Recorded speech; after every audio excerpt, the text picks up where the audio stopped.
Everyone, this is Sylvia Halpert, and we met at Flatoberfest, and she was, I've got to say, one of the most interesting people I got to talk to. Like, one who I don't just, when I talked to you, I was like, wow, I needed to be here. And it was to talk to you. There's something you had that you said that I just needed to hear. And for me, going to Flatoberfest, for me, going to Flatoberfest was a little bit outside of my comfort zone, especially for me growing up out in Utah.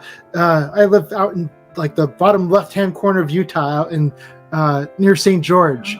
And over here in St. George, kind of coming from a very religious background, looking at Las Vegas, that's like looking towards Babylon is our perspective of it. It's totally looking towards Babylon. And, yeah. And so spending Sunday in a casino, it was kind of really outside my comfort zone. But yeah, there was, when I was talking with you, it's just like everything, like the entire setting just disappeared. And it's like, I forgot I was in the casino just talking to you. And and so that was kind of a really big thing for me, is going out there, because I knew I needed to be there to talk to these people who were my people. And because for me, when I look into Flat Earth, it's more than just regular science. It's like a spiritual thing for me. And I don't know how's that with you? Well, yes, because I have my feet grounded firmly on the Hebrew Bible. And so as I'm reading page 1, right there, you're going, okay, where are the planets? What's this firmament? How does this work? And so to me, it's all tied together with an awakening to the Hebrew Bible. And that was it for me. It was... made sense. I love common sense. And a friend explained to me that when you're reading through the Hebrew Bible, you have a different mindset, more of a common sense, a concrete thinking. And I had always loved that kind of thing. And I wanted things to make sense and not to be too out there. So the concept of a flat earth, as I see it out my window, seemed to suited me and fed my soul. Yeah. Basically, did you watch the debate with Pastor Dean Oval just recently? I did. Yeah. I didn't stay tuned really for his entire presentation. Yeah. Well, there's a really powerful moment with Dean where he presented a whole bunch of different former atheists, and just this moment where Flat Earth brought me back. They were former atheists, but then they found out about Flat Earth, and that turned them to Christ. And they're like, there's something about the Bible. It makes so much sense. It just makes so much sense, You feel like you've had your head in the clouds all this time, and all of a sudden it's like the Matrix. What was I believing? It's the veil becomes in so many areas. Yes, exactly. Yeah. There's that scripture, the heavens declare the glory of God, and the firmament showeth his handiwork. And so right. Yeah, I really like that. When you find once we start to understand creation, that's when we learn to recognize his signature, right? Exactly. Yeah, and even on page 1 of the Bible, I tell people, even if you're secular and you've never read the Bible, or you have very limited knowledge, just read Genesis and don't try and do any more, just Genesis. And then when you start at page 1, you're going to see this creation account that is so intriguing. You have to ask yourself, first of all, you could ask, why is the sun created on day 4, but there's already light? Let there be light. So there's something brilliant happening there. And then you come down a little farther and you find this word firmament, and then you see firmament again and again and again. It's like, this is really important. what is this? And then you come to things like Noah, and after the flood, they have this arc of a prism. Who ever heard of a prism that's arcing? I mean, I don't know of any. Can prisms arc? I thought they were straight. So it just, you start putting things together until pretty soon you're a flat earther. Yeah, that was the interesting thing from listening to that Pastor Dean Odell. And when he found out about the flat earth, he didn't start looking into flat earth. The term that he was told to look into was the firmament earth model. And he's like, what? The firmament earth model? And there was that word, firmament, that really triggered him and started waking him up. And he's like, what? And so he starts going down the rabbit hole of finding out what the Bible really says and doing all the translating and firmament. It's all over the place. And yet it means something really significant, you know? And so I thought that was really interesting how it was that word. It wasn't flat earth. It was firmament earth. That really woke him up to all of the bigger model. Yeah. So how long have you been a flat earther for? Well, since about 2015, I had a gal living with me. That was a whole story, how she ended up coming to my house. But it was sudden. She needed a place that night, and I was out of town. And so I told this gal who was already living here, I talked to her on the phone, give her the key, let her in. And she goes, okay. So she was the one that told me, you know, the earth is flat. And I said, where's the edge? That was my first response, not like you're crazy. It was, where's the edge? And she said, Antarctica. And I went, oh. And after that, the whole sky opened up to me. Like I was looking at the moon every night, and she'd call me from wherever she was and said, did you see the moon tonight? So I'd be out in the back porch. I just got really excited about God's creation like I'd never been before. So like you'd never noticed it before, Never noticed the moon. I never really noticed where the sun's coming from and where it's going, and where the moon's coming from and going. And I would stand at the back door and just stand myself perfectly still and watch, and the moon would move. It would come over the roof, and then it'd be a little farther over, and I couldn't believe I was actually watching the action in the firmament. So I guess the moon is one of those stuff. Yeah, the moon is one of those really mysterious things for me, and I've been watching it for a while now, and it really is like the veil is being lifted from your eyes, and all of a sudden you see things about it that you never ever noticed before. And so one of those things recently for me has been just looking at the shadow side of the moon, right? You've got, like, during a crescent moon, you've got the light side and the dark side, but every once in a while that dark side of the moon is lit up, and it's like, why is that dark side of the moon lit up? What is causing that? Right. It's a big mystery. I've been looking into this, and all of the official sources out there, they all say, oh, it's earth shine. It's earth shine. Like the sun is shining on the earth, and that the earth is reflecting back on the moon. And I'm like, okay, if it was earth shine, why isn't it all the time? Like, why do we only sometimes see the whole moon during a crescent moon? You know what I mean? Right. Yeah. It's just kind of a really wild observation for me, and it's only sometimes, and so it's been really interesting to investigate, and why do we see this at the night? Like, how would the night side of the earth, because that's when we see it, is during the nighttime, is how is the night side of the earth reflecting light back onto the moon and onto the dark? How can the dark side of the earth cause earth shine? It's just wild. But that's just kind of one of the more recent things that I've really been taking note of. But there's just been like other things like all over the place, like here and there, it's just been like, well, David Weiss says, ever since I found out about flat earth, I've never been bored. I know, same here. And you're lying awake at night and going, can I close my eyes and go to sleep now? And then you notice shadows on the wall and you go, where's the shadow coming from? And, then it's like who is it? John Lennon singing, I'm just watching the wheels go round. And I'm sitting here watching shadows on the wall and thinking, yeah, that's me too. Yeah.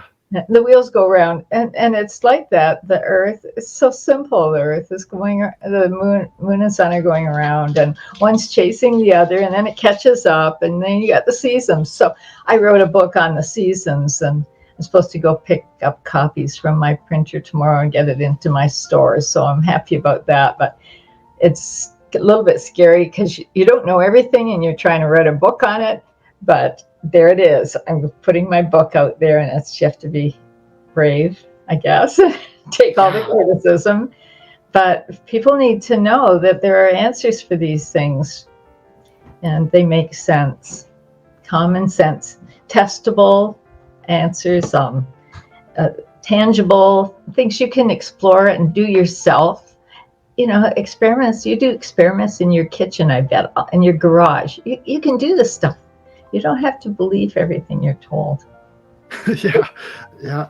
I like to say that Flat Earth has been the most educational achievement of my life, because it really is the thing that turned the key that suddenly made everything else interesting. Like, there's so much stuff when it comes to geology that I never really cared about before, and then all of a sudden Flat Earth happens, and wow, that is so fascinating. Tell me everything. And what observations can we really get into when it comes to discovering this?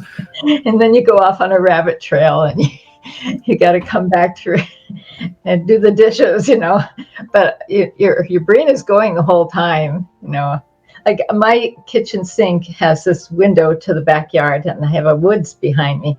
So I'm always watching the sun. Like, where's it going down tonight? Oh, it used to be going down straight over there. Now it's going over here. And where did it come up? I better go watch and put some tape on the window. Yeah. Three pieces of masking tape on the window. Well, that's where it was at 5:25 last night. Now, the night before that, or week before. So it's just never a dull moment. Yeah. We just make life exciting. Yeah. I'm thinking about like movies now, like how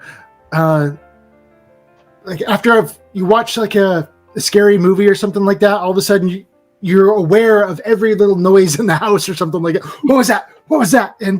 But it's not quite like that in a creepy sense. It's like that in a good way, because all of a sudden, what's that?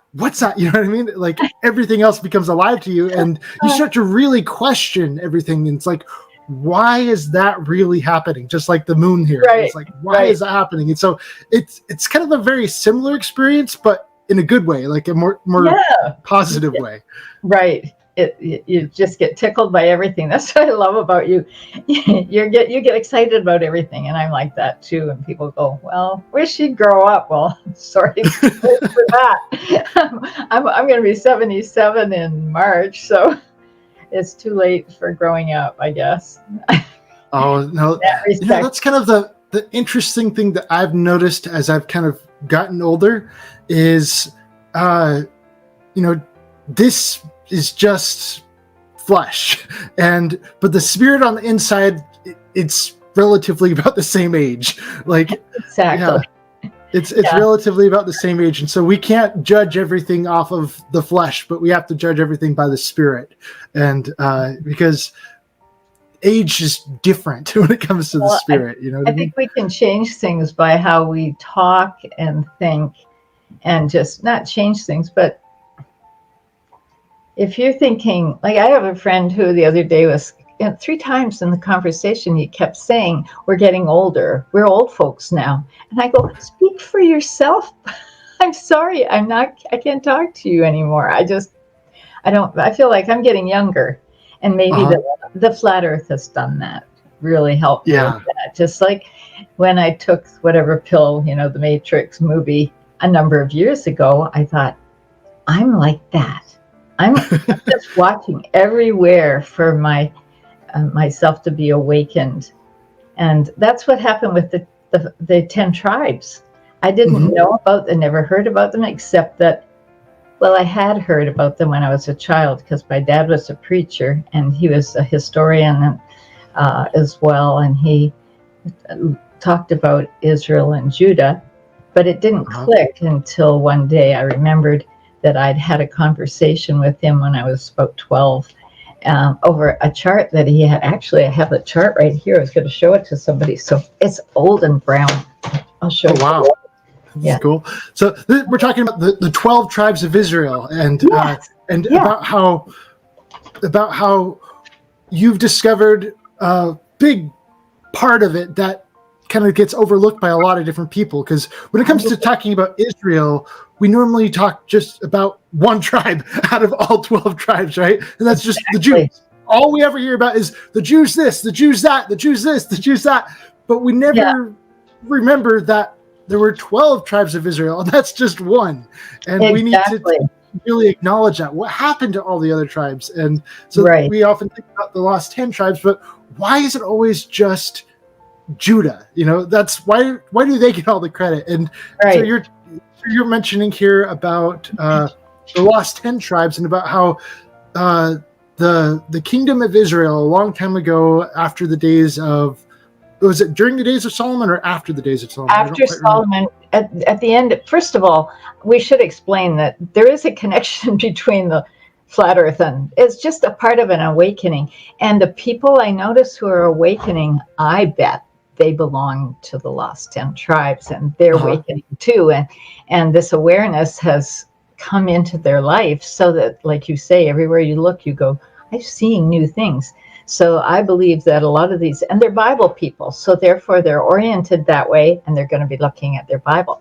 So there were 12 tribes to start with. Jacob had 12 boys, and those are the ones that became the tribes. And if you look at Genesis 49, when Jacob is on his deathbed, he says, "Come, my sons, and I will tell you what will happen to you in the last days." And then he goes down one at a time: Reuben, Simeon, Levi, Judah, and then he gives them all the prediction about how they will be in the future. And then it happens again at the end of Deuteronomy. I like that. You say prediction, all of a sudden, ding! That was awesome. So I've got a little message from you saying. Oh, you're fine.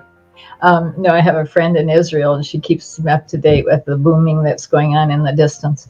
But wow. Yeah, so the Deuteronomy 33 is when the tribes, the sons have become big families, and the families have expanded to these tribes with many, many thousands of people.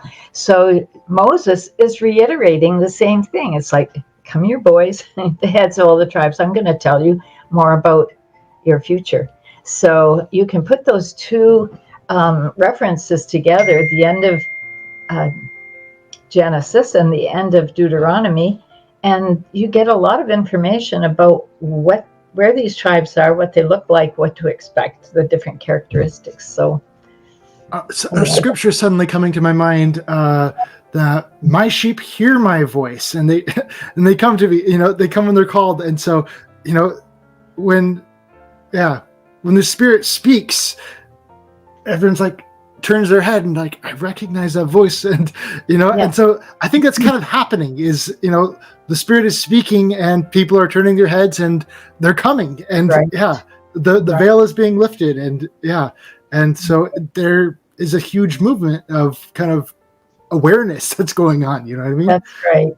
Yes. Yeah. So what do you know about the tribes? What did you grow up with? You grew up in a religious community that taught about that, which is unusual. Most Christian churches just don't address it at all.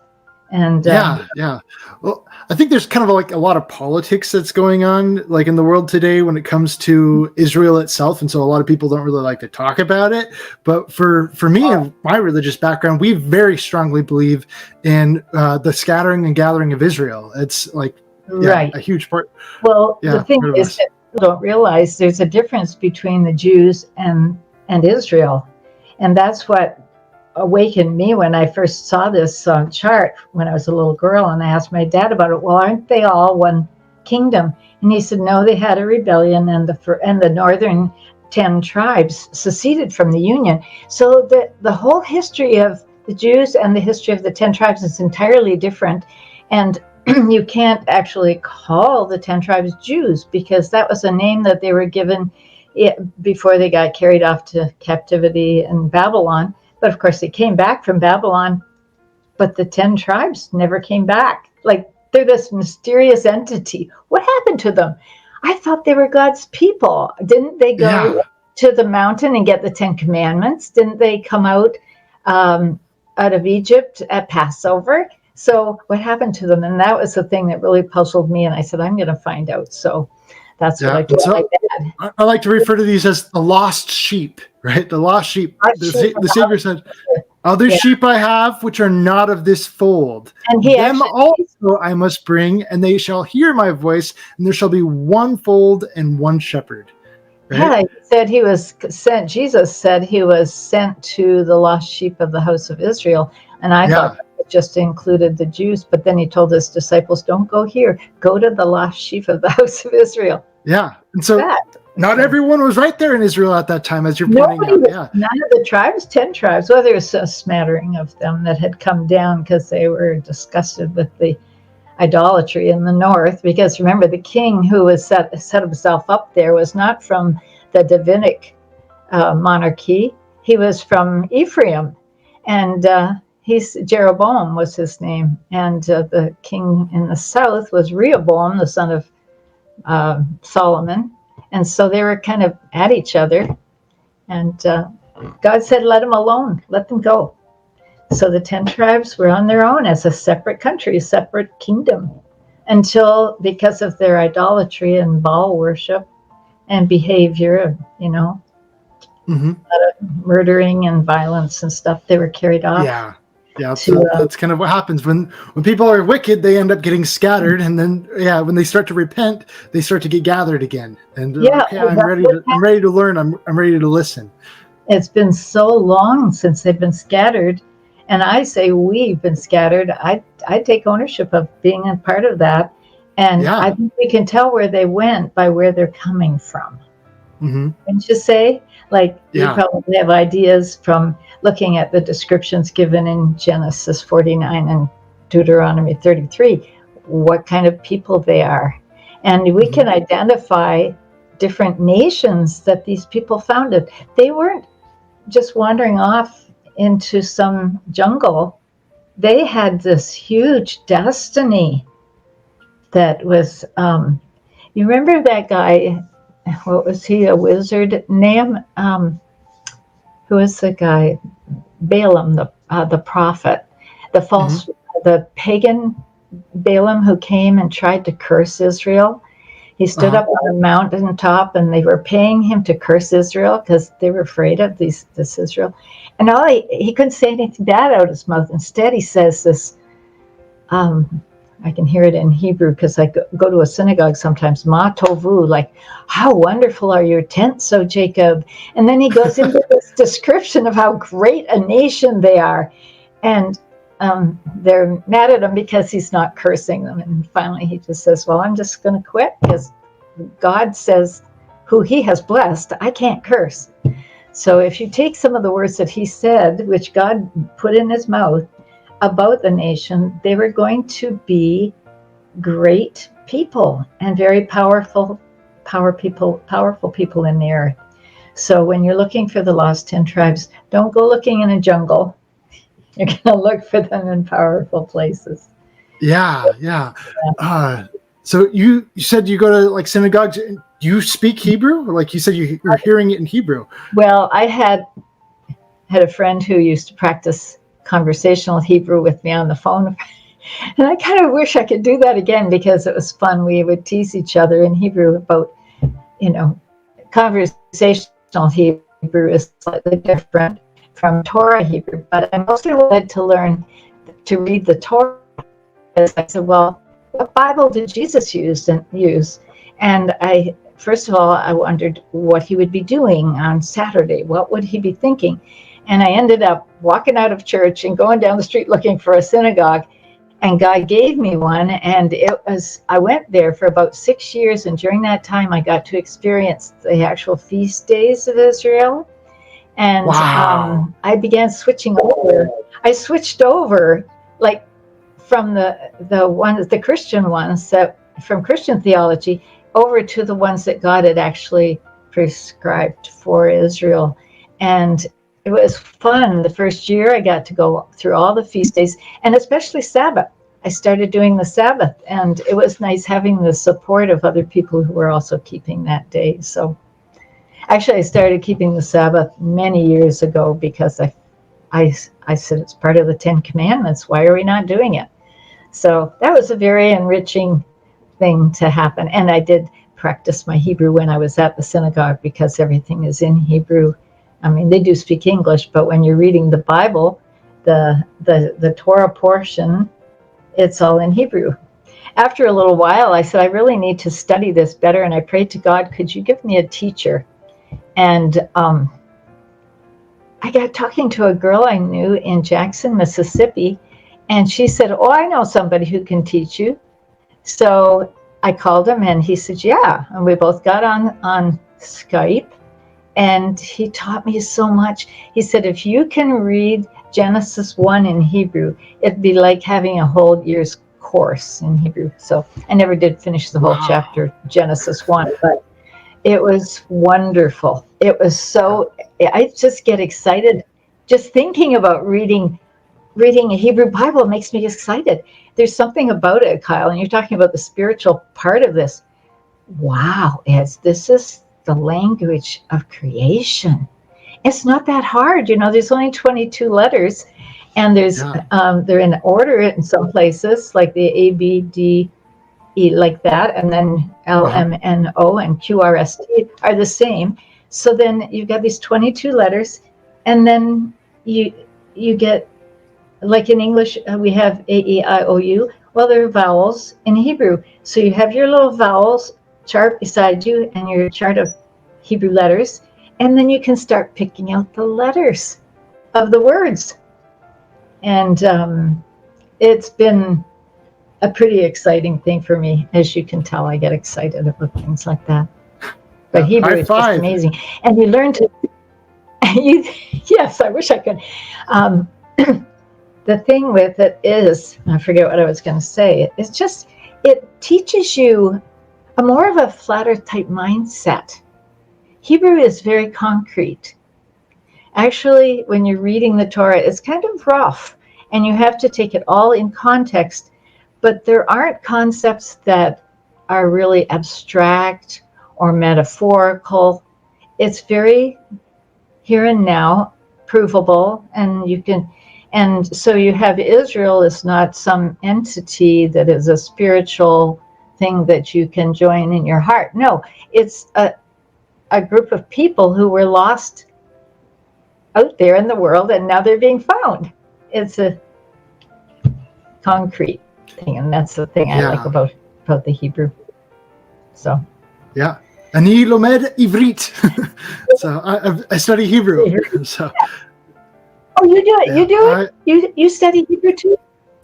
Not as much as I used to. I need to get back into it. But talking to you like this, like I need that because I need to start getting more into it. But I studied Hebrew with Duolingo. Duolingo is a great app that just teaches you Hebrew for free. And so, yeah.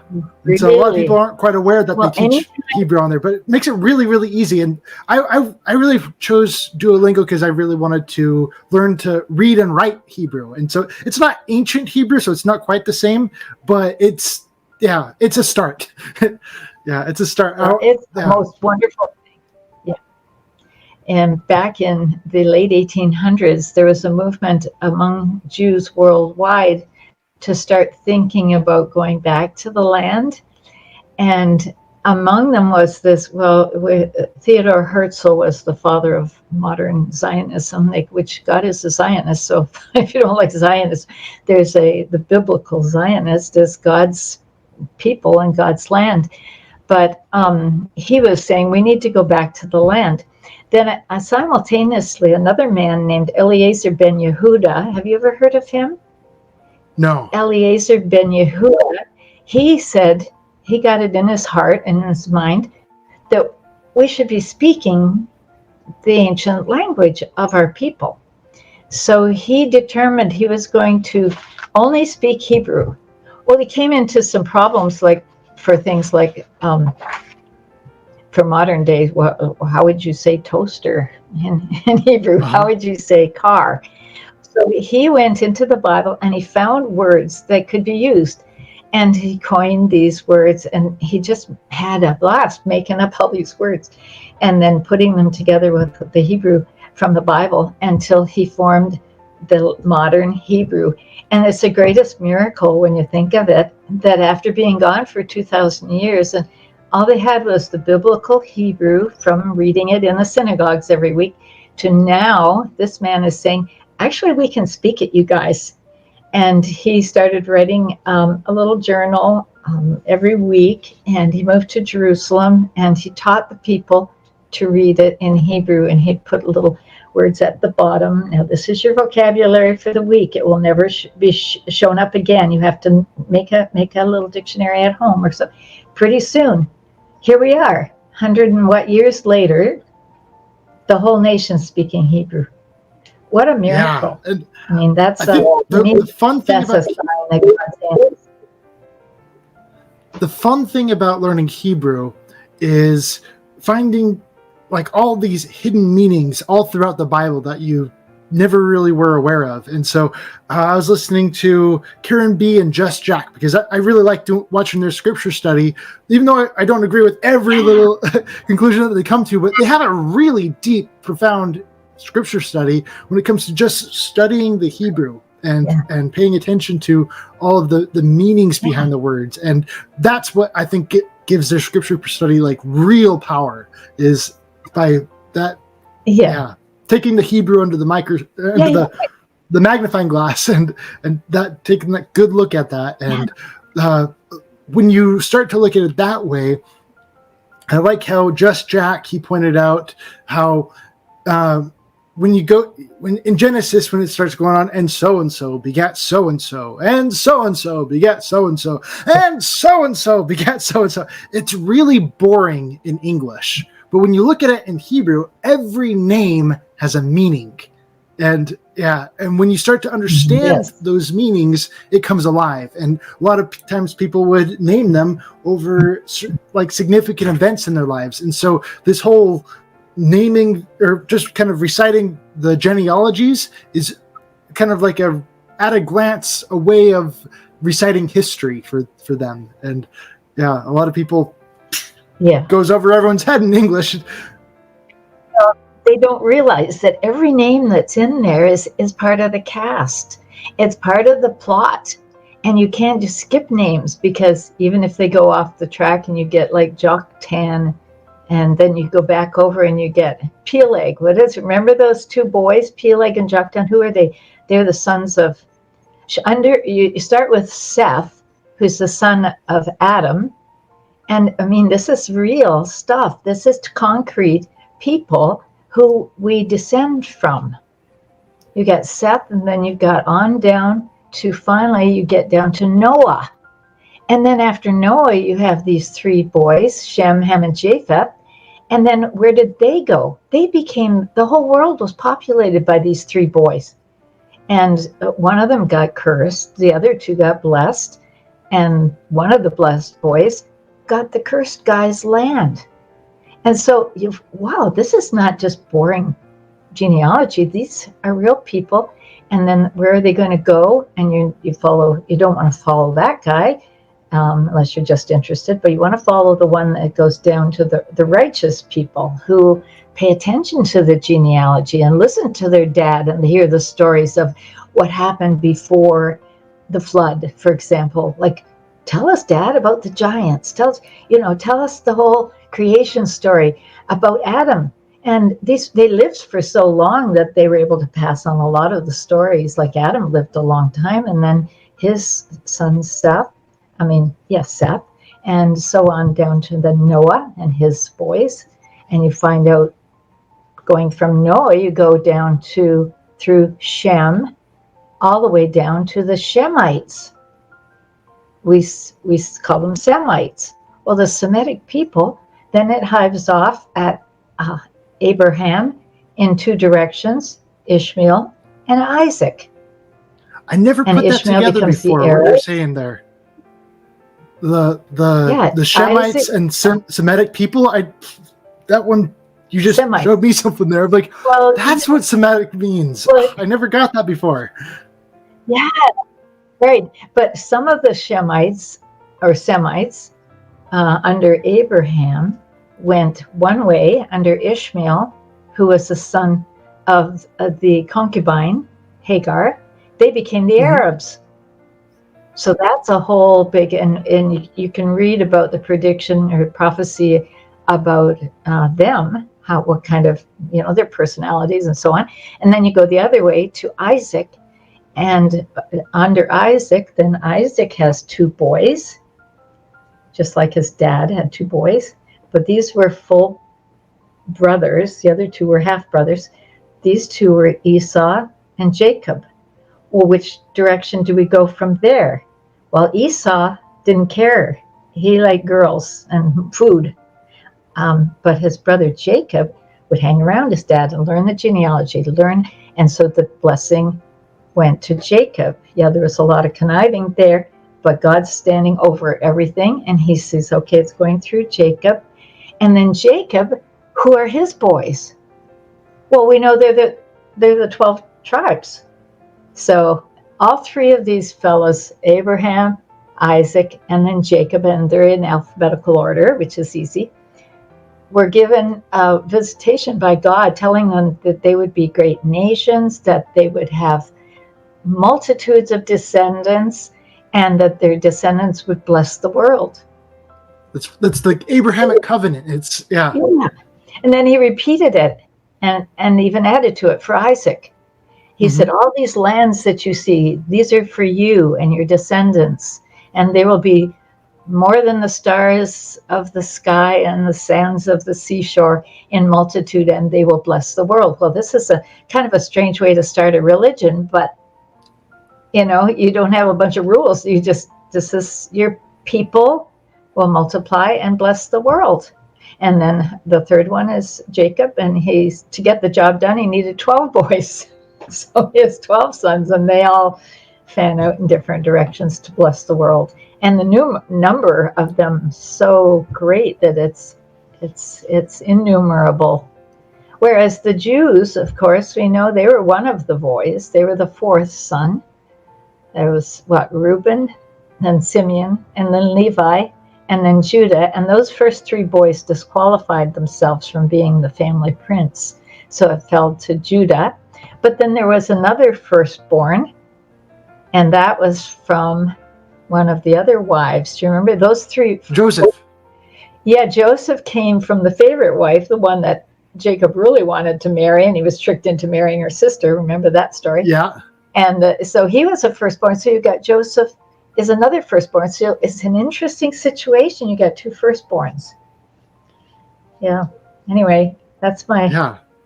That's it's a really fascinating topic, and because it kind of shows you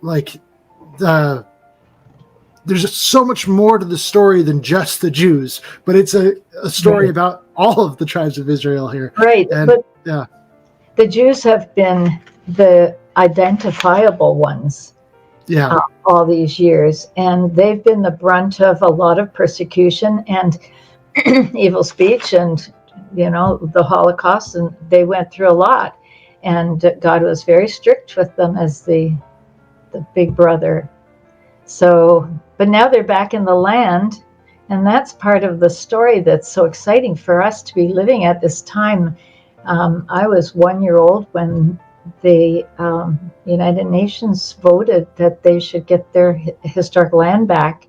And of course, all hell broke out with the Arabs that were there, and they've been fighting for their promised land ever since. But in the meantime, where are the lost 10 tribes? And then the Israel mandate, they've got this whole recruiting policy of you can come back and like will really help. They're really, really trying to spur on immigration and Yes. really invite Jews to, come home.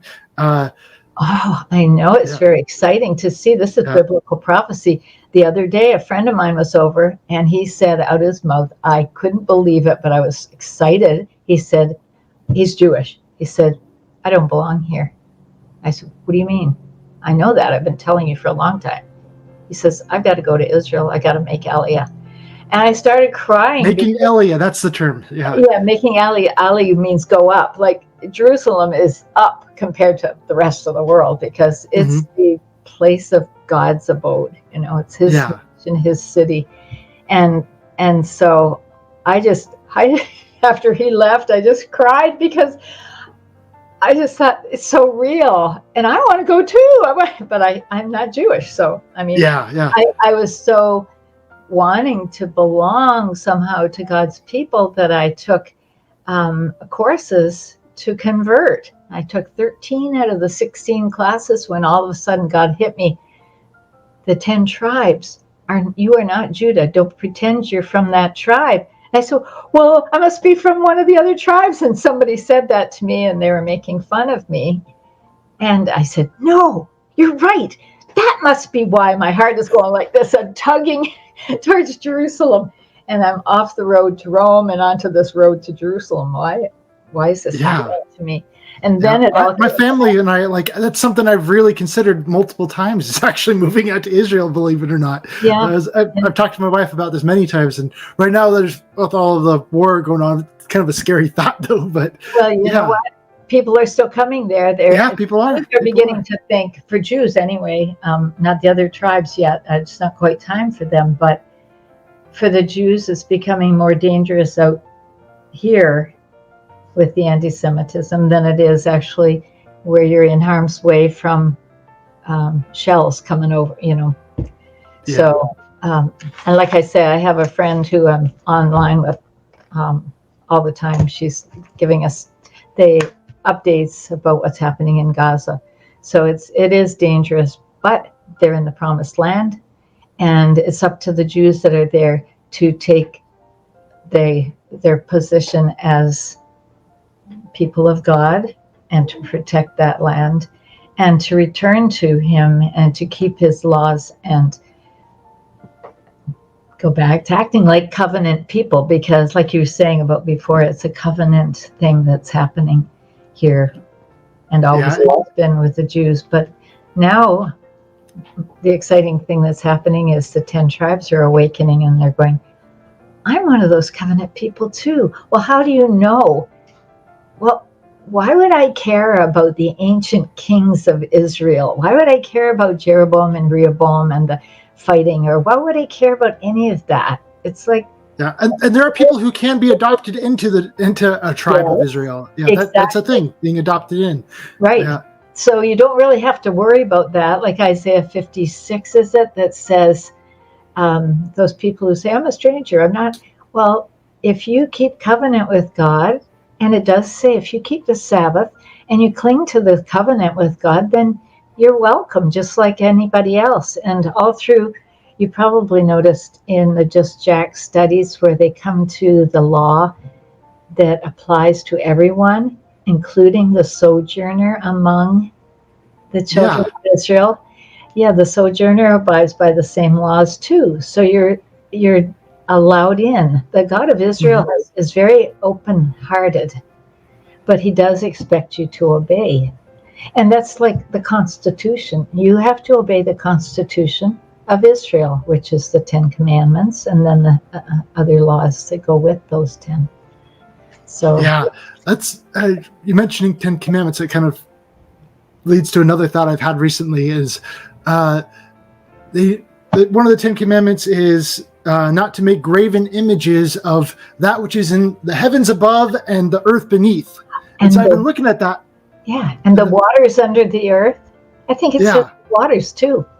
Yeah, it's just like describing things that are in the heavens above and the earth beneath, and like the waters thereof, and so I've been kind of looking at that, and I'm just like, I look at all these different globe models, and I don't know if you've seen the picture of like a globe cut in half and it's showing the core of the earth. I'm like, is this doing exactly what they're telling you not to do? A picture of the earth and what's everything below the earth, and on the globe model, that's kind of, I'm like, that's interesting. But at the same time, I also see some diagrams of the flat earth, and it shows the whole thing, and like trying to show you like the pillars of the earth. I'm like, is that something that we are supposed to be drawing pictures of? And it's really because we're so indoctrinated from the schools of, we got to do a model of everything, right? And so here's my drawing of the firmament, but we don't know how high the firmament is. We don't know how thick the firmament is. So who are we to draw a model of it? And so that's kind of one of my big thoughts recently, is it's like,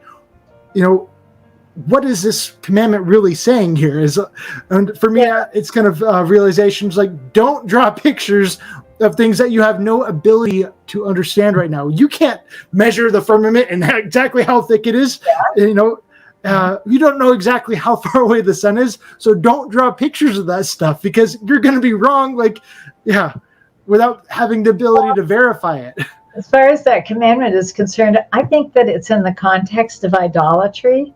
But then, of course, you have to be careful that you're not idolizing this globe concept, and that you can always identify when you're into idolatry by, if somebody takes it away from you or tries to, how you react.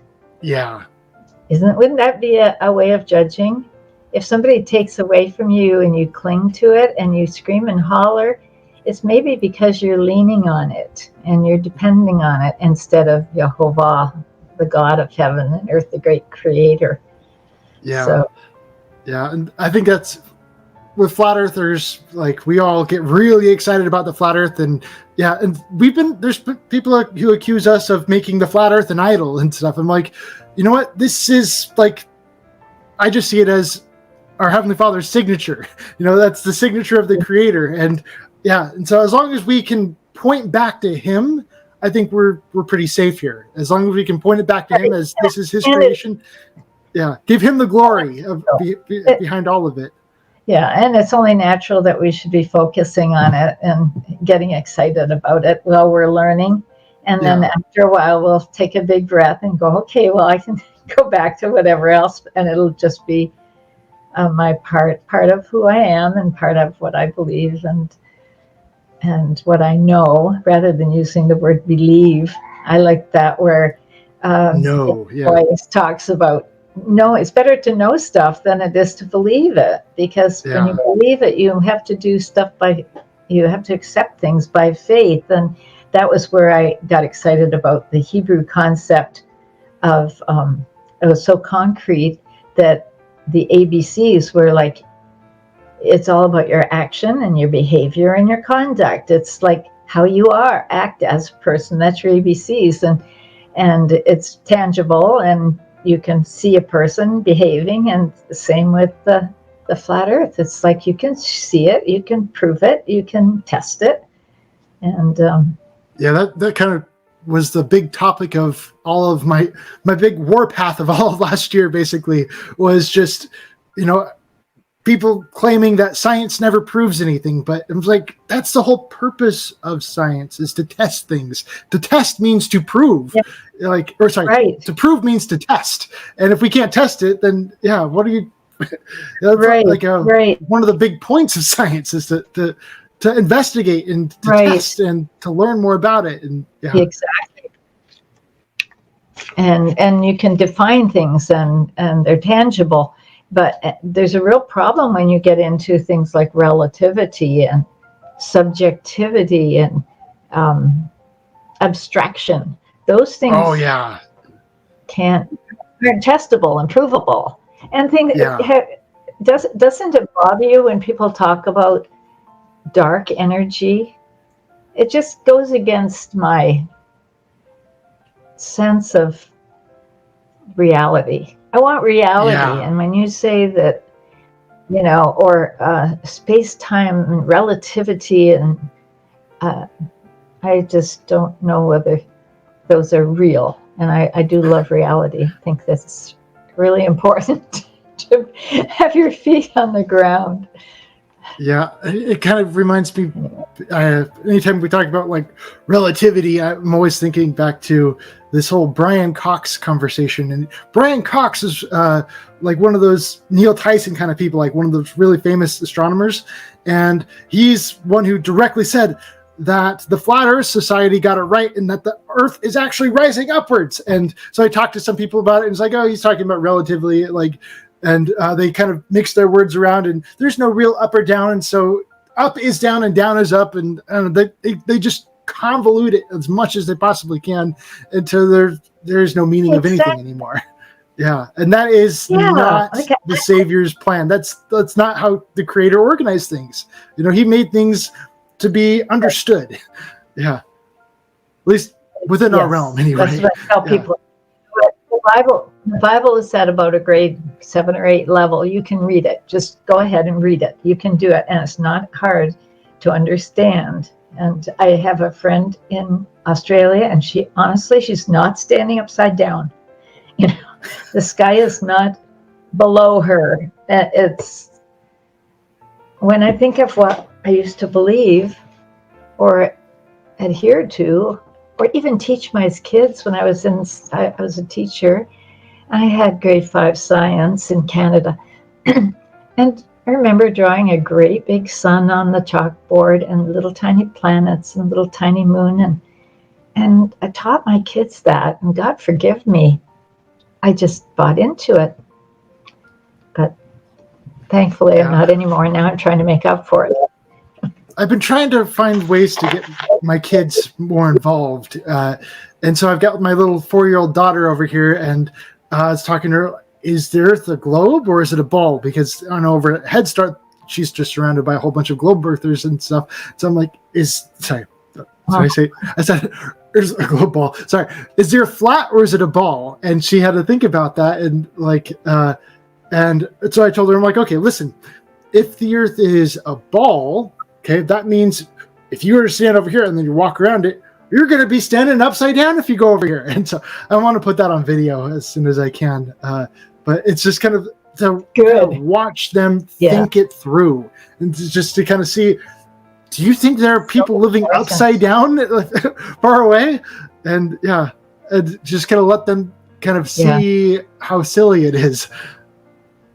Yeah, and it's just kind of a start to just kind of start there, to visualize that and let them think about it. And I've seen different books that bring that out, and normally that's not something I really to lead with, because all of the globe earth, gravity, and you know that's how it works. It all works out on the globe, but it's still just the visualization of that. There are people living right side up over here and upside down over here. That visualization, you don't have to bring up gravity and all that stuff and talk about the mechanics. It's just the concept, the idea. There's something about that concept of people living upside down that just, for some people, it clicks. They can kind of see it. It sounds like, it's a little bit of insanity. It's just insanity.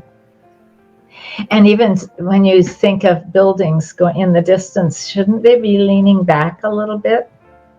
You know, they should be upright, and that it's just not common sense. It's just so unfortunate that our brains have been so muddied, and you know, we've had our head in the clouds. The globe earthers like to show me a bunch of windmills out on the horizon. All these windmills with their their fans turning, and they're like, "Oh yeah, look at these windmills! That's total proof of the globe," because you can see them kind of like sinking into the horizon, and that's what they do. But I look at the windmills, but they're not like tilting backwards, as you say. And as we watch them turn, I can like look at like near the surface of the water that they're above, and they get really refracted, and you can kind of watch this warping take place. I'm like, sure. Of course it's going to happen, because that works with our model. It's all about refraction. That's why boats appear to sink on the horizon. That's why things appear to right. have this effect. And so that's going to be one of the next things I'm going to really try to introduce to my son, because he's getting a little bit older, and I want to start working on some vocabulary words that would be really useful for him, and different principles. And refraction, I think, is one of those principles that he really needs to understand when it comes to talking about boats on the horizon. And just kind of starting off with that little thing and then building on that. Yeah, you're such a good teacher, and I love that you are hands-on. It's really Hebrew, just really hands-on, and kids can learn it. I remember doing a sticks and shadow experiment in my kitchen. I mean, one of the first days after I said, wait a minute now, I'm doing it myself, and it was so fun. And then watching the sun, it's nobody can trick you after you see it for yourself. And water seeks its own level. One of my sons is a carpenter, and he uses a level to hang the door. You have to have water level. We depend on it. And thank God that it's just always dependable. There it is. Yeah. It's a common sense, not nonsensical concepts. So how has your family been with all of this, the flat Earth and everything else? Well, we learn to stand alone, right? And I think of the story of Abraham, when God called Abraham, and I learned this in Hebrew, and you probably know this, when God called Abraham, he said, excuse me, kitty cat, Lech lecha. Lech lecha means go, you go. It's like, go by yourself, Lech lecha. So that's been kind of the story of my life. I've been Lech lecha. I've been on my own, and I learned how to be okay with it. And I'm a very much of a people person, and I like people to agree with me. I like to talk about things, and largely it's been a battle as far as that, convincing people, and they don't want to be convinced sometimes. Yeah. And people want to be allowed to be who they are and just believe what they want to believe. And it's like, with the 10 tribes, it's like when God taps you on the shoulder and says, come here, I have to tell you something. And then the person starts to become sorry about this kitty cat. She just wants to be up here with me. Oh, you're fine. Then you become a person who finds. But if you're not a seeker, you're not likely to find. But if you are looking and somebody opens the crack of the door for you and you start going through it, then you can find. So I love my family and try not to bug them too much. They would probably think I bug them a lot, but if they only knew that what I don't say is like 99% of what I would like to say, and I'm trying to be really respectful.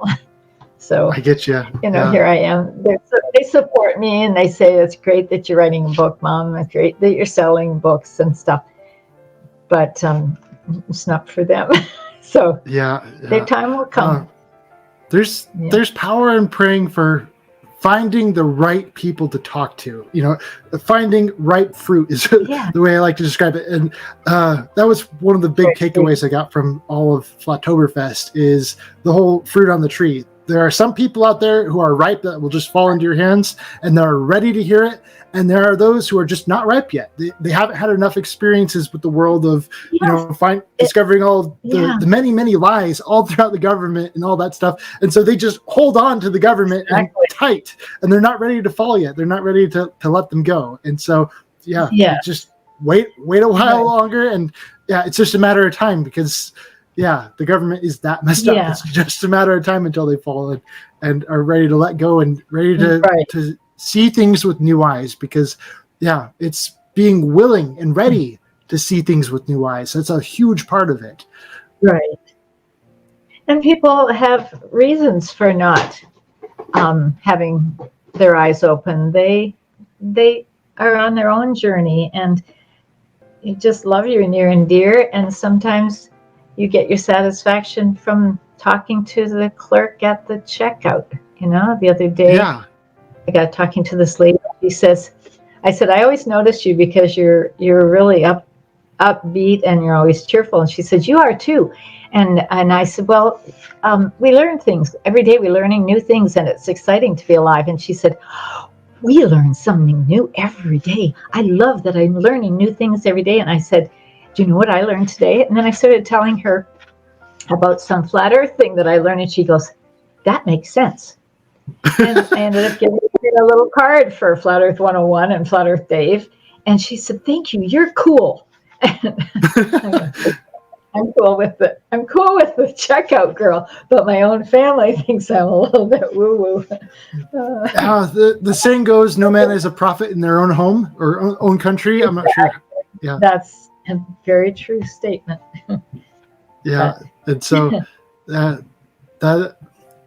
it kind of happens that way. And like my immediate family, like my wife and kids, they're all on board with me. But when it comes to like extended family, like my siblings, I don't really get the chance to talk to them every single day. Like, and I feel like things might be different if that were the case. And like growing up with them, we were able to talk a lot about politics, like all the time. And like, those are some of like my really fond memories is just like staying up till like 3 a.m. talking politics with my dad, just kind of like as, we go over to, as we're getting ready to go to bed, we're like right there on the stairs. His room is upstairs. My room is downstairs, but we'll just like stand there, like right on the stairs, right before bed. And we'll just stay up there talking till 3 a.m. about politics and just whatever's on our minds, just kind of shooting the breeze. And, but yeah, I don't really have that anymore. And, it kind of makes me sad. And I was able to talk kind of like that with my brothers too, but the moment I became flat earther, now they don't want to talk politics with me, and it's really sad that way. It affects everything. There's just the door is shut, and so you're back to the Abraham thing: walk by yourself. Yeah, and I think it's that was what I was talking about with Mark Barnum recently, missing the mark of truth. That YouTuber, I just did an interview with him, and that was one of the big takeaways I got from that is, these are major sacrifices that we commit or that we end up offering up in our lives, sacrifices for the truth. And it is by these sacrifices that we are able to show our sincerity. That's where we show people that, I really believe in this. This isn't just some whim. No one's going to utterly change their entire life off of a whim, and we didn't just wake up and say, "Oh, I feel like being a flat earther today." It's not just that's where it really shows that sincerity. Exactly. And so you're not being a hypocrite. You're not pretending you're something that you aren't. And you have to be a seeker of truth and follow God the best you can. Yeah, it's that whole take up your cross and follow me. That's been found like multiple times throughout the Bible. It's like a continual invitation. Take up your cross and follow me. That means follow me no matter what men may do to you. No matter what they say. No matter the rocks that they throw. If you get martyred on the way, then glory. That's a mark of glory. It's a badge of honor right there. There's like And so. And then, but you have God with you, and He is so sweet because. If you're feeling terrible, you can always ask God, would you help me be happy? And before you go about your business doing good, and all of a sudden you're dancing in the kitchen doing a happy dance, and you go, where'd that come from? Oh, God is approving, He bears you up, And when you have God's approval, you don't fear other people. You don't take my yoke upon you, and He's there bearing it with you. And it's part of being on a team. And I really like that. And that was a person in the comments section recently who talked to me, and he's like, how can you still have so much faith in why do you trust the Bible so much? You are so skeptical when it comes to like every science textbook out there. You don't believe in things just because someone said so. And that was my big thing with Modern Earth Science Destroyed is we're just reading the textbook and pointing out all the times where, well, scientists say so, therefore therefore you should believe it. And I'm very much against that. We need to go and find things out for myself. And so he was asking, why do you trust the Bible so much? Why is it different than a science textbook in that way? And it's important to know. Yeah. And that's what go ahead. The scripture came really powerful to me just when Jesus turned to his disciples and said, "Whom do men say that I am?" And then they're like, "Well, some say thou art Elias, and some say thou art John the Baptist." And then he's like, "But whom do ye say that I am?" And then Simon Peter there, he says, "Thou art the Christ, the Son of the living God." And Jesus tells him, "Blessed art thou, Simon Bar-Jonah, for flesh and blood hath not manifested unto thee, but thy Father which is in heaven." And so I was just kind of listening to you here about your experiences and about how this really is a relationship where the Creator here is revealing things open to you, and he's standing there with you, and you are having these like personal experiences. This is very different than anything we read in the science textbooks that just say, well, scientists say so, therefore you should believe it. But this is saying you have your own experiences, and this is the light that you carry, and that's the foundation. And that's what I like to describe as the foundation of the Bible, is these personal experiences that all these different people have had. And and that's what makes it real. But one of the things that really changed my life was I married a guy whose half of his family was Jewish. So they would challenge me on things and say, well, for example, they asked me, well, if Jesus was Jewish, this, that, and the other, and had all these questions. So I began to think, well, what would Jesus be doing? He was Jewish, right? Mm-hmm. So I began to think, well, who was he praying to? And then, well, he was praying to the God of Israel. Well, what Bible was he reading? Well, the only Bible anybody had back then was the Hebrew Bible. And I thought, well, who is this Hebrew God? That was one of the reasons I wanted to learn Hebrew. I wanted to find God's name in there. And I was looking for Yeshua, Jesus, and it's always Yod He Vav He, the Tetragrammaton. But that was one of the things that really changed my life when I realized that Jesus was Jewish, and so he would be doing Jewish things. And so that was why I ended up walking from church and down to look for a synagogue. And it was so wonderful that he did that. And I started reading the Bible he read. And that became my focus rather than the New Testament. I set that aside and started reading the Bible that Jesus referred to, and all of the New Testament people referred to this Hebrew Bible. So that really gave me a different red pill experience too. Yeah. So are you still attending with the synagogue over there, or did you find a different denomination that you're a part of these days? Or no, I go to the synagogue every now and then, but it is a bit of a drive. And also, I know I'm not from the tribe of Judah, so I was looking for other people who understood about the 10 tribes. And I found a fellow that I had known a while back. He gives lessons on Shabbat on the Saturday morning. And his name is Ross Nichols, and he's with United Israel World Union. And so he has classes every morning. For me, it's 11:30. I think it's 10:30 Central. And he gives classes on things that other people might not cover because they'd be afraid to touch these topics. But he's not afraid to challenge his beliefs. And he gave a class a number of years ago, I forget when it was, maybe in the 1990s, called Following Jesus Out of Christianity. And that really struck me, and I took the notes on it and practically memorized his class because I thought that's what I was doing, was to follow Jesus.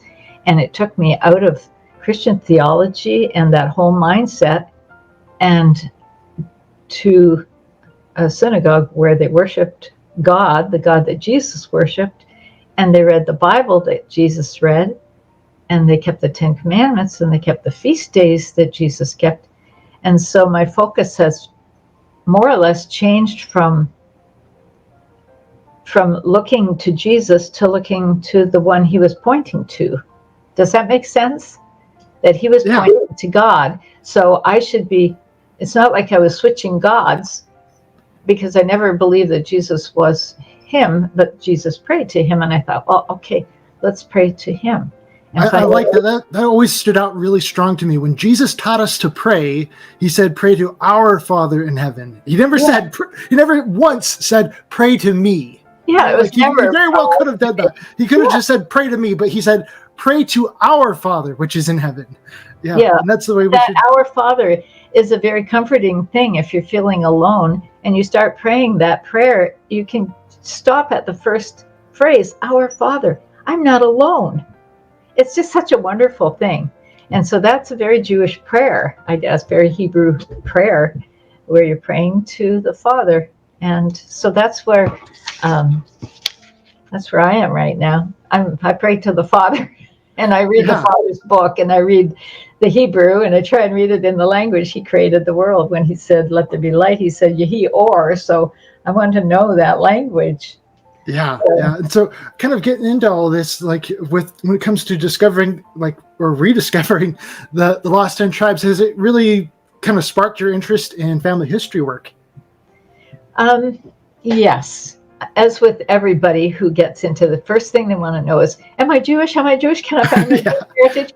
And I went through that, and I said, well, I was married to a Jewish guy, so therefore, I would be in the tribe of Judah, and so that's good. But then I thought, well, and my kids, but then I began realizing that about all the other tribes, and I found out, and as I'm even thinking about this, I'm hearing Celtic music going in my mind. They went to the British Isles, and these Celtic tribes, the Romans called them the Celts, but they said, no, we are Ivrit. And they went to the Hebrides and Hibernia, and they went through Spain, which is the Iberian Peninsula. And that all these Hebrew people are us today. Populated America, Canada, but they went to the British Isles. Brit means covenant. Ish is man, so British. I did not know that. Yeah, and the Scots and the Scandinavians, they all have the SK, like Isaac. Remember, God told Abraham, in Isaac will your name be called, your descendants will be called Isaac. So you got like Saxons, and the Scythians, and the Scandinavians, and the Scots, and it's just quite a study when you start into it. Family history's been a really, really fascinating topic to me, and I'm actually attending BYU right now, and I'm trying to get a degree, my second bachelor's degree in family history work, and because I found out you can get certificates and stuff in that, and I've been having a lot of fun with that. Oh my goodness, it's been like one wild adventure. And so are you studying your own history? Is that I'm doing my own history, and I'm also helping other people with their history. And so when Bob Nodell passed away, I noticed in his in the funeral program the names of his parents, and so I'm like, let's find out. And so I actually went and did the research, and I found his line going way far back, as well as my line way far back, and I found out we're actually cousins. I remember hearing that. Yeah, that is so wild. Yeah, Bob Nodell and me, we're cousins, and then I did some more research over there with the city of Zion, Illinois, and I found out I'm related to John Alexander Dowie. Like we're also cousins, and then I'm also related to not only John Alexander Dowie, but his successor Wilbur Glenn Voliva. I'm related to him also. I'm like, no way, this is crazy. And so, yeah, it's been like one wild adventure. But when it comes to doing family history work, it's learning about like the United States history, for me, it's like going back directly to the sources, and that's where it gets really important. And that's what we should always be doing when it comes to science is, don't just trust don't just trust something because a teacher said so, but actually go out and look for the hard evidence. And so for me, it's a journey of wanting to find the journals of, the hard evidence, the things that they wrote, the artifacts, and finding the real history that way. That says way more, but it's really, really hard to find journals of anyone these days. And so, that's a tough one, but but there's different records and documents of them in other ways too, like U.S. Census records and other things like that, immigration papers, and so that's all kind of a exciting journey in and of itself. I signed up for 23andMe and then Ancestry.com a long time ago, before I think they were bought out by Chinese or something. But anyway, my life is in God's hands. I'm not worried about it. But at first I traced back to Wales. And, my grandfather was from there, but then some more information came in that showed Ireland. So I know there's a lot of Irish descendants. They're all over the place in the U.S. But I always figured I was probably Ephraim, because just the way my grandfather walked and carried himself like a lord of an estate. And I found out that he and his grandfather owned a castle. And so I thought, well, probably Ephraim, because Ephraim was the aristocracy. But then this passion I have to teach sounds more like Levite, where you got to teach, like, woe betide if I don't teach, get out of my way or get taught. It's just a passion that it won't go away. So I hear you there. Could be that, because the Levites were scattered among all the other tribes.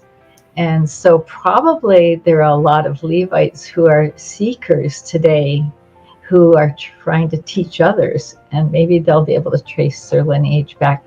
Now, when you find your lineage to different countries and different people, are you going to a tribe of Israel as well? Are you looking for that? I'm looking for everything. That's like the true history. And so that, I think that's, with me, I really try to find traces back to the biblical roots. And once we can find it becomes really easy after that.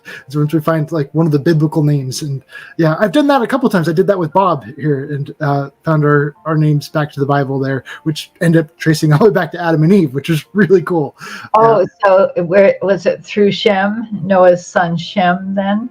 I don't remember off the top of my head, unfortunately. That's a lot of names to memorize.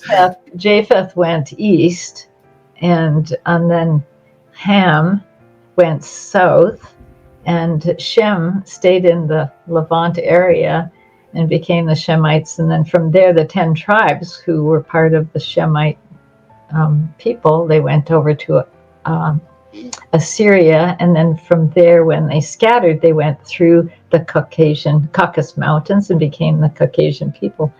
And they also went south of the Black Sea. By sea, they were taken up to work the tin mines and the copper mines in Cornwall, and then in Scandinavia. And those who went through the Caucasus Mountains became part of the Scythian people, and they went up to Scandinavia. There's that SK sound again.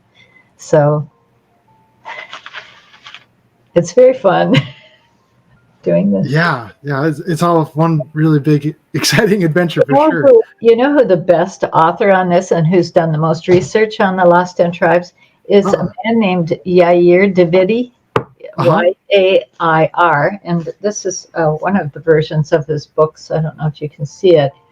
He takes the tribes looking for clan names and following them to the different countries to see river names, city names, and groups of people throughout history who can be traced back to the sons of Jacob. So the sons of Jacob are everywhere. Another book that he has that I like is this one. It's called Origin. Mm-hmm. I also ordered one called Biblical Truth, which takes you right through the book of Genesis. And where these boys went, where their descendants went, and I'm looking forward to it coming as well. But the tribes is very interesting because he places them all in the Western nations. He said there's no way they could have fulfilled their destiny if they had been in some small outlying little tribe in a jungle somewhere. Not to say that there aren't descendants who went in that direction, because they did fan out, but largely they retained their cohesive church groups, their clans. So the people from, say, Issachar, they had their own little customs and cultures and manner of speaking, and they would stick with the people in their tribe. And the people from Reuben and the clans from there, they felt comfortable staying with each other. And so they ended up founding, for example, France. And the Reuben was the eldest, and so they have this sense of excellency and the firstborn son, and they have fine wines in France, and they have cuisine and the clothing, and that's all the excellency, of Reuben. And so I go to the different countries and see where these tribes went. I think that's kind of part of the fun in learning the history of different languages, and how many nuances are adapted from one language into another language, and they're like, oh yeah, there's all these direct similarities in like so many different places between Hebrew and this other language, and they like. You have no idea. Don't go down that rabbit hole, or we'll be here all day, because all the languages, and I think you're going to believe this, all the languages can be traced back to Hebrew. All of them, even Chinese. And there's a man, this is something you might want to look into, a man named Isaac Mosesson. You can tell he's the son of Moses, with a Z, Mosesson. And Isaac has written a book called The Word, which is a dictionary of what he calls Edenics, that all languages came from Eden. And so the language Edenic would be a pure form of Hebrew. And so you can take words from all over the world and find the Edenic, or the Hebrew root, in them. And so there's a sense, a sound, and the sense of the meaning. And he has people all over the world sending him words like, from Romania, I found this, or Indonesia, I found this word, and there's Hebrew right in there. So he has now, 60,000 words. He's just collecting more and more words, and he's putting together dictionaries. And he asked me if I would like to write a children's book on Edenics. So I did. I started that, and I have to get back to it, but it is so fascinating. And the more you studied Hebrew, the more exciting it is, because when you see something in Spanish, you go, I know that word. That's a Hebrew word, and it's really, Spanish. So he says that in Zephaniah 9, Zephaniah 3:9 or 9:3, I forget, that I will restore, God says, I will restore to them a pure language so they can all praise me with one consent. Wow. So look that one up. I think it's like Zephaniah 9, it's Zephaniah anyway. Okay. But just look for the word pure language, go in Bible Gateway. And so he says, this is the pure language. And it's like all the languages are coming home now. It's like the 10 tribes were lost, and they're coming back now. They're getting their head clear, and they're coming back to the God of Israel and his language, and the language, all the lost words of Hebrew that were scattered at the Tower of Babel and scrambled up like you wouldn't believe. They're still out there, but they're coming home now. And it's amazing what happened at the Tower of Babel. It wasn't random. The letters got flipped. And sometimes the entire word got flipped. Like, do you know what the word for land is? The land of Israel is Eretz. Eretz, E-R-E-T-Z. Eretz, okay. So look at it carefully, and you're going to see the TZ on the end became a TH. What happens when you look at the word Eretz and with the TH on the end, you get the word earth. Whoa, it's just Now, backwards. Now, well, it's EREARTH is like Eretz, and so it's frontwards. But if you go to France, what happens to the word Eretz in France? I don't know. Land or earth in France is TERRA. Terra. Uh-huh. So the dyslexia that happened is sometimes the full word, sometimes 2 letters, sometimes 3 letters, but you have 3 main letters in your core word, your root in Hebrew. So you look for those 3 letters. And then sometimes, you know how in Hebrew the F and the P are the same letter? Mm-hmm. P and F. They're the same one, has a little dot in the center, but it could be P or it could be F. That's another clue when you're looking for words, lost Hebrew words. A P could be an F. And some of the people who found one of the guys who found this was Grimm, the Grimm brothers. Do you remember the Grimm fairy tales? Yeah, yeah. They started collecting words from old German words, and they wanted to know where they came from. And they started discovering that there was a pattern to this so-called scrambling of the language at the Tower of Babel, that they could sort out the words. And that's what Isaac Moses, and that's his life's work. Yeah, there's like so much to talk about, like everything as you're saying, talk about this for hours, and it'd be really fun to come back to this and talk more, to do more projects. And if you find little, I was thinking about finding a bunch of like specific examples, and then come back and we can talk more about that, and actually have like maybe videos to point to, or other things like more visuals, and so to talk about this further, because I can think of like a handful of things that I would love to kind of prepare a little bit more, and have a fixed talking point, and so we can have more focus in the future. Because you're just an amazing person that I really, really love talking to. And I was just one of those kids that used to get in trouble. Like it was always, where's Sylvia? Oh no, where's Sylvia? Well, I'm like you. I'm excited about everything, and I should probably have been treated for ADD, but no, these kids are just smart and interested in a lot of stuff. So leave them alone.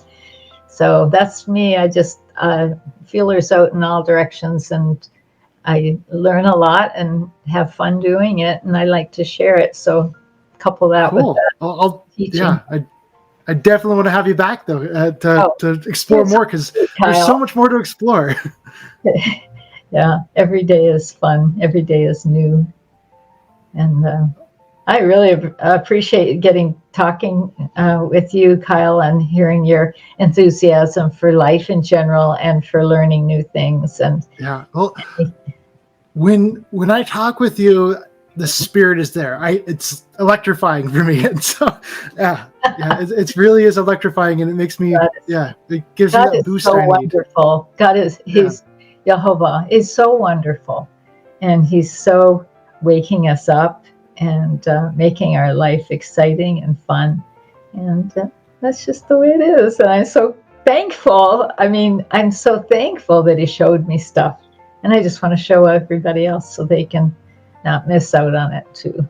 Yeah, it's just exciting for me to find other people who are excited about the same things I am. You know what I mean? It's like, I'm not alone. And so that's kind of a big thing with just going to the Flat Earth meetups. And so I do like a monthly Flat Earth meetup. That was so great. That was I'm not alone. Yep, I know. That was my 3rd Flatoberfest meetup that I'd ever been to. We have meetups where you live. Do you organize them for local people? Yeah, I do like a monthly meetup out in St. George, and we kind of missed our meetup for Flatoberfest, and then last month it was Thanksgiving, and because we always meet on like the last Friday of every month, and so it's been kind of tough. But I'm really looking forward to this one. I'm like, I need my people, and so Yeah, you can relax with flat earthers because you know that they have their eyes open and they understand that maybe you're feeling alone also, because they feel it like I wish I could explain this to people, but they won't listen. Anyway. And even with flat earthers, we still have quite a bit of diversity, and so not all flat earthers are Christian, for example. And I can't really say that I'm Christian anymore because I started following the God that Jesus followed. So I became more. People say, "Well, you seem like you're Jewish." Well, Jewish was a religion that developed in the Second Temple period, and it was rabbinic and it had a lot of rabbinic rules. Well, I'm not there. Like, I'm a 10 triber. I was off in the coal mines or the silver mines or whatever mines my ancestors, tin mines probably in Cornwall, but because I'm from the British Isles. So I don't relate to all those rabbinic rules. And I don't relate to even a religion. I think that, it becomes apparent as I'm studying the Bible that all the religions of man will be set aside with the true faith in the God of the Bible and his Torah laws. So that's why I studied the Torah laws, and I've found it's been amazing to find that they are very, very practical, and they're not for the distant past. They're not for a one people group. They're universally, if I can use the word worldwide, applicable worldwide. And but that's another topic. The Constitution of Israel is going to be the Constitution of the world someday. We're all going to find out that God was right all along. So he's definitely standing up and revealing himself to the world in ways that it's really exciting times to live in, that's for sure. Oh yes, I'm so grateful. I'm the most grateful person. When I go to bed at night, I just go, thank you, God, for another wonderful day. I learned this, or I got to talk to that person, and now I got to meet somebody who's as enthusiastic as me. Kyle Adams, yay, he's my best friend. Okay, so I'll go and because I know you've got like all these documents and I've got them to share, but I'd like to come back and talk more about them in the future, and so we can actually like look at them while we're talking about it and kind of plan something out. So let's plan on that. Let's do it. Sounds good. Yeah. Thanks so much for asking me to chat with you. It's been I'm just really happy we're able to do this. And like I said, like I really feel like, you were just kind of brought into my life for a reason. And there's all these kinds of things that reverberate. It's like tuning forks, you know what I mean? Just like it feels that way. I love it. Love it. It's great. God is so nice. He does that. Like you over here, meet you over here, right here, Yeah. And it's a really fascinating experience. And there's a lot of common ground we have. And and though we don't agree with everything, that's okay. That's okay. I'm all about so much to learn embracing the diversity. We need to listen to each other and find out, why do you believe what you believe? That's one of the things I've been doing with people lately, is say, why do you believe that? And then they have to go, I don't know, my mom told me. Told me, the teacher said, but why do you, as an adult now, why do you believe that? So that's all really important. But we'll plan on doing that in the future. But thank you so much for being here. Thank you so much. It's been a treat.